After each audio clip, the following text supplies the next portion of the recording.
السلام عليكم ورحمة الله وبركاته. اللهم صل وسلم وبارك عليك يا حبيبي يا رسول الله وآله وصحبه أجمعين. كل سنة وانتم طيبين يا جماعة. بقى النهاردة فيديو روتين النهاردة أجواء بقى تنظيفات يوم العرفة، وقفة يوم عرفة يعني. كل سنة وانتم طيبين يا جماعة، ويا ربنا يا رب تقبل منا صالح الأعمال. والسنة الجاية إن شاء الله كل نفسي يروح يطلع على جبل عرفات. يا ربنا يا رب ينوهله يا رب، احنا وانتم وكل مسلم في الدنيا يا رب. تعالوا نبدأ مع بعض بقى الفيديو بقى، نشوف هنعمل ايه. زي ما انتم شايفين ده كنت بنضف التلاجة في اليوم دوت.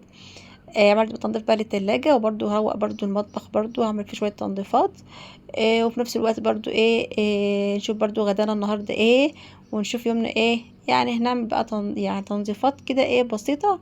مش يعني اصور كل حاجة بالتفصيل، يعني اصور لكم بس حاجات قبل وبعد كده. يعني طبعا انتوا عارفين بقى احنا في صيام، طبعا دوبك يعني الواحد يعني هو بيبقى صايم وبيصور في نفس الوقت وكمان بيشتغل، فبيبقى تعب ومجهود. زي ما انتم شايفين بقى التلاجة اهي. انا غسلت التلاجة، بس دي بقى الحاجات كنت هطلعها. المفارش بتاعت اللي كنت فرشها قلت اما افرشها بقى مؤقتا كده، هبقى ان شاء الله انزل بقى السوق كده اشتري مفارش مفارش للتلاجة. خلاص تبقى التلاجة كده. جينا بقى كنت بقى مطلعه حاجة زي ما انتم شايفين في الشمس في الشباك يعني. وغيرت بقى وغيرت بقى الملايات بتاعت السراير زي ما انتم شايفين، دي اوضه الاولاد. وهوي بقى الاوضه كده، ومسحت المكتبه. شلت بقى الكتب بتاعت المدرسه بقى، خلاص الامتحانات خلصت الحمد لله. اهو فضلت بقى المكتبه خالص، ما عادش فيها اي حاجه. شلت الكتب كلها والكراسات والحاجات دي كلها ونضفتها ولمعتها، ولمعت الدولاب ولمعت الحيطان ونفضت الكفرات يعني نظيفه. لسه بس المسيح بس في الاخر. هنا بقى دي الاوضه بتاعتنا، شوف ما شاء الله عليها بتضرب تقلب. شوفوا عامله ازاي. هشيل بقى كل ده هيشال، وهغسل الشباك، وهشيل الكفر دوت، واشيل الملايه برضو، وهلمع بقى الموبيليا والحاجات دي كلها. واشوف لكم بقى بعد ما اخلص بقى اوريكم بقى. هنا بقى خلاص كنت غسلت الشباك، ودي بقى المرتبة. شلت بقى الملاية، وهو بقى السرير شوية، ورفعت الكرسي هنا على السرير علشان امسح الارض. كنت لمعت بقى التسريحة والكومودينات والسرير والحاجات دي كلها كنت لمعتها، بس انا ما صورتهاش. وبرضو فرشت هنا المفارش بقى اللي كنت بسيبها للاعياد، بس فرشتها وعندي التانيين. انا سايباهم بس للمناسبات يعني الاعياد، بس تبقى عندي حاجة بديلة يعني، تبقى نظيفة وحلوة. وزي ما انتم شايفين ولمعت الدنيا. لسه بس همسح، وبعدين بقى افرش بقى الاوض بقى زي ما انتم شايفين. طبعا انا كنت جايبه كفرات صيفي للصيف، وطبعا الشتاء بنشي. طبعا انتوا عارفين الصيف بيبقى عايز حاجه خفيفه، فانا كنت شايلهم كفرات للصيف بس. فهفرش بقى دول هنا، دول بفرشهم هنا. هم يعني مشيتين كده صغيرين بفرشهم. وفرشت الكفر هنا اهوت. كنت طبعا مسحت الاوضه كلها، مسحت وتحت تحت السرير وتحت الدولاب وتحت الكوموديونات، ونضفت الدنيا ما شاء الله. اهو هي الاوضه نظيفه، بس كان بس شويه تراب من اللي كان ايام التراب اللي فاتت دول، اللي كان الشباك كان كله تراب. هنا بقى السرير اهو. هفرشت بقى الملايه اهوت، اوريكم بقى بعد ما فرشت الملايه وفرشت كده. احنا بنتغطى بيها عشان احنا بنشغل التكييف، فبيبقى الجو برد، فبنضطر ان احنا نتغطى يعني بالدفايه. طبعا ما تستغربوش يعني ان انا حاطاه الجو حر وكده، بس احنا عشان عندنا التكييف بقى بنضطر ان احنا نتغطى. هنا بقى اهوت ده شكل بقى الاوضه بعد ما خلصت. ما شاء الله. اهو روتين بسيط، ومرضتش يعني اتقل عليكم واطولكم في الفيديو. بصوركم بس بحاجات بسيطه كده قبل وبعد، عشان يبقى روتين خفيف يعني. دخلنا بقى على اوضه الاولاد بقى. بعد ما هوت بقى الاوضه وخلاص نشفت بقى بعد ما مسحتها، هفرش بقى السراير. طلعت انا طقم ملايات دوت. الطقم دوت كان بتاع اللحاف، اللي هو بتاع الاصفر ده. كان الطقم ده كان بتاع اللحاف. فقلت اما افرشه، بحب قوي كده ان في كرانيش كده من الجناب، فبحب افرشه قوي. وده كان شكله بقى اهوت. وكده خلصت اوضه الاولاد، وقفلت الشباك ظبطت الاوضه بقى خلاص. كده الشكل النهائي بقى برضو للاوضه الاولاد. وبعد كده بقى هدخل بقى على الصاله بقى برضو افرشها واظبطها. ده كان عندي هنا شويه هدوم، بس طبعا هحضر الغدا الاول، وعندي بقى شويه تنظيفات كده في المطبخ برضو عايزه اعمل. عايزه اقول لكم والله كل ده انا عملته في يوم واحد، يعني عملت الاوض وفي نفس الوقت برضو روقت المطبخ. طبعا النهار طويل وانا صايمه فبسلي نفسي، وفي اليوم دوت يعني ايه كنت بخلهم برضو حاجه سهله برضو وبسيطه. وهنا بقى زي ما انتم شايفين اهو، ده ربعت بقى انا لمعت، انا غسلت الحاجات دي كلها، اتغسلت كل الحاجات اللي على الرخامه دي كلها غسلتها، بس انا وريتكم يعني بعد ما اتغسلت. ورمعت الدولاب برضو من فوق ومن تحت. هنا بقى هعمل لهم بقى كفته. كفته ايه؟ هعمل لهم كفته داوود باشا. كان عندي كده ايه يعني حوالي 3/4 لحمه مفرومه، مش كيلو، 3/4. حطيت عليها بصلايه كبيره وشويه خضره، واللحم برضو اديت لها فرمه كده، حسيت ليها مش ناعمه قوي، اديت لها فرمه في الكبه. وهنا معايا البهارات بتاعتي بقى، ملح وفلفل وسبع بهارات وبهارات لحمه. وممكن لو عايزه تحطي شطه براحتك يعني، اختياري يعني، بس انا ما حطيتش، انا بس ملح وفلفل، محبتش انا اكتر بهارات كتير. ملح وفلفل وسبع بهارات وبهارات لحم. ممكن تكتفي بس برضو بالملح والفلفل بس زي ما انت عايزه، الموجود عندك يعني حطيه.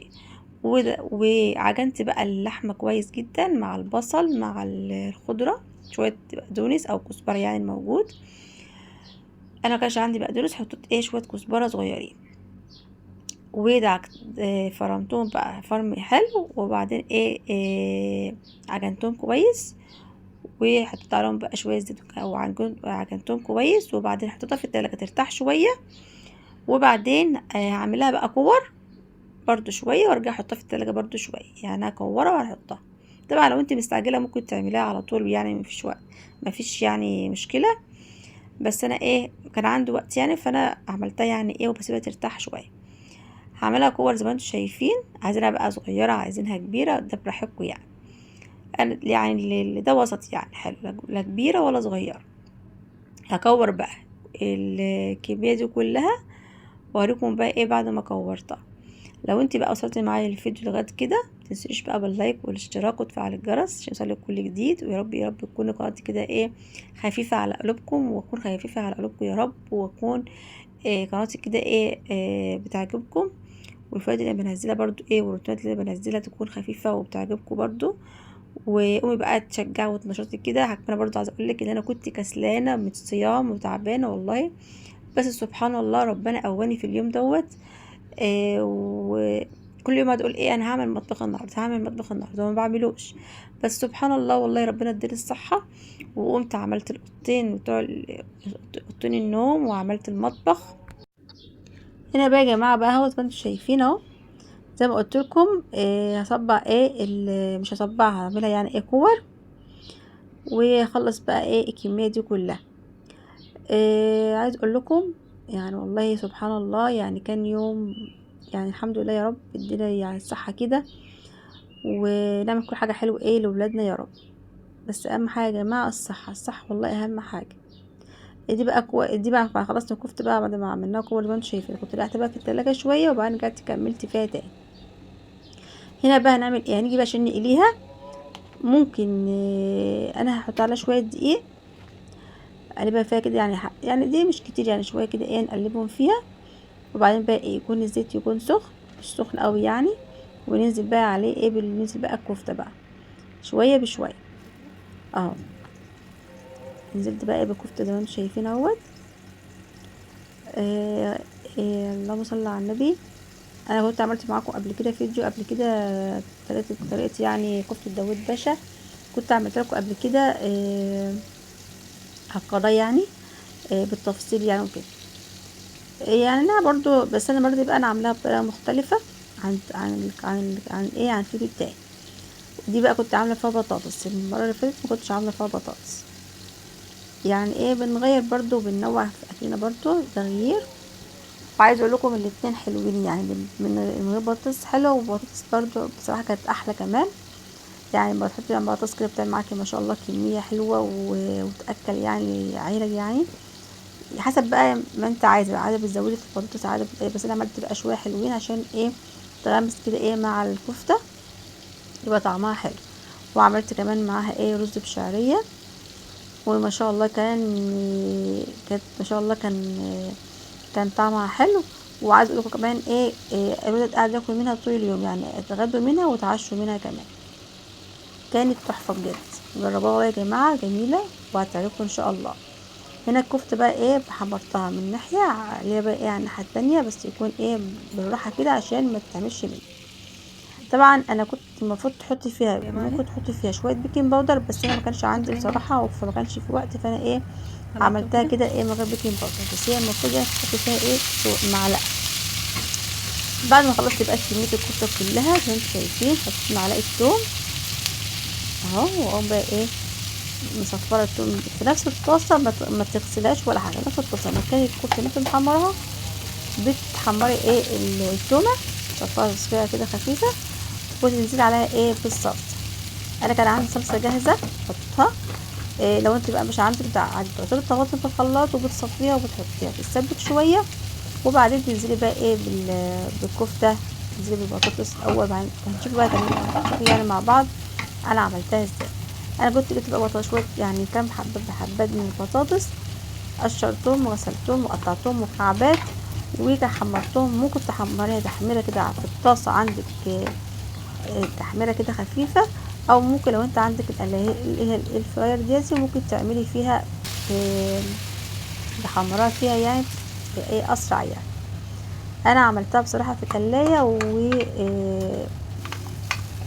بتبقى احسن كمان عشان مبقاش فيها زيت كتير وكده يعني. فاللهم صل على النبي. طبعا لو انت مش عندكش عادي يعني. المهم بقى دي صلصه يا جماعه ده جاهزه.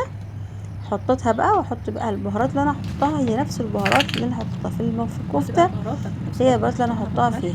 حطيت بقى ملح وفلفل، وبرده 7 بهارات وبهارات لحم، بس مش اكتر من كده. زي ما قلت لك، لو انت مفيش عندك بهارات لحم ولا 7 بهارات ممكن تكتفي بس بالملح والفلفل بس. وممكن تحط لو انت عايزاها حراقه شويه تحط لها شويه شطه اهو، ملح وفلفل و7 بهارات وشويه بهارات لحمه. واقوم بقى سيب بقى هقلب، سيب بقى ازود بقى الصلصه دي، بزود لها ميه عشان لما احط الكفته واحط البطاطس يبقى فيها صوص كده، الاولاد يغمسوا بيه، يبقى حلو، متبقاش ناشفه، لازم يكون فيها يا جماعه صوص. خلي بالك دي البطاطس دهيتي زي ما قلت لكم، قطعتها مكعبات، بس بتقطعها مكعبات، ما تقطعهاش مكعبات صغيره، قطعها مكعبات تكون كبيره شويه عشان ما تتهريش منك في الصلصه، تبقى ماسكه نفسها كده وحلو اهو. بعد ما عملت الكميه بقى، حمرت الكميه كلها اهوتي، عملت زودت بقى الصلصه ميه، وحطيت البطاطس. هسيبها بقى البطاطس تستوي شويه غلوه واحده بس كده، وبعدين هنزل عليها بالكفته. هي طبعا الكفته يعني مستويه 3/4 سوا، يعني تحطها في الصلصه تكمل كمان سوا 10 دقايق، ويبقى كده استوت معانا الاكله كلها. طبعا زودت لها شويه كزبره خضرا كده مع البطاطس عشان تديها طعم حلو اهو. البطاطس اخدت غلوتين كده على النار، ونزلت عليها بالكفته اهو زي ما انتم شايفين اهو. اقلب بقى كله مع بعضه، وهديها برضو هزود لها شويه ميه كمان، حاسه عايزه شويه ميه، بس طبعا بتزودها ميه مغليه، تكون مغليه ما تكونش بارده، وتسيبيها بقى تغطي عليها وتسيبيها تاخد غلوتين، وتقوم مطفي عليها. هي كده خلصت معانا. عايزه اقول لك والله تحفه. شوفوا ما شاء الله 3/4 كيلو من اللحمه، ما شاء الله عملوا معايا كميه حلوه ازاي. عايزه اقول لك الاولاد اكلوا منها واتبسطوا، اتغدوا واتعشوا منها كمان. جربوا الطريقه دي يا جماعه، هتعجبكم قوي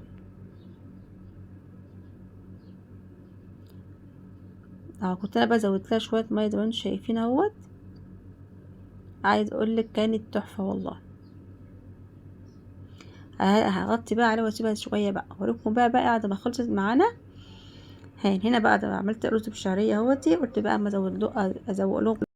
هنا يا جماعه بعد ما خلصناها بقى زي ما انتم شايفين، انا غرفتها في الطبق زوقت كده الطبق، وحطيت بقى في الجنب كده، بوريك يعني كده وكده. ممكن تقدميها بالطريقه ديتي، وممكن تقدميها في مطابق، ممكن تقدميها في بايركس، في اي حاجه عندك. انا حطيتها في البايركس اللي هو الحراري غويت كده وحلو، وشكله جميل في التقديم زي ما انتم شايفين ما شاء الله. تحفة. جربوها يا جماعة والله هتعجبكم قوي. مش بقى باللايك والاشتراك، وعايزة كومنت حلو منك كده مشجع. وده كان غدانا النهارده يا جماعة. تعالوا نشوف بقى الشقة بعد ما خلصت معانا بقى خلص بقى عاملة ازاي. بصوا بقى، فرشت بقى الصالة وروقت الدنيا. ده الشكل بقى النهائي بقى الايه للشقة. ودي بقى اللي عملت اخيرا يا جماعة بعد صبر طويل، عملت الستارة اللي كان نفسي فيها. ايه رأيكم بقى؟ قولوا في الكومنتات ايه رأيكم فيها، حلوة ولا ايه؟ ايه رأيكم في ذوقي يعني؟ إيه ده بقى التغيير اللي قلت لكم عليه. طبعا اللي متابعيني عارفين.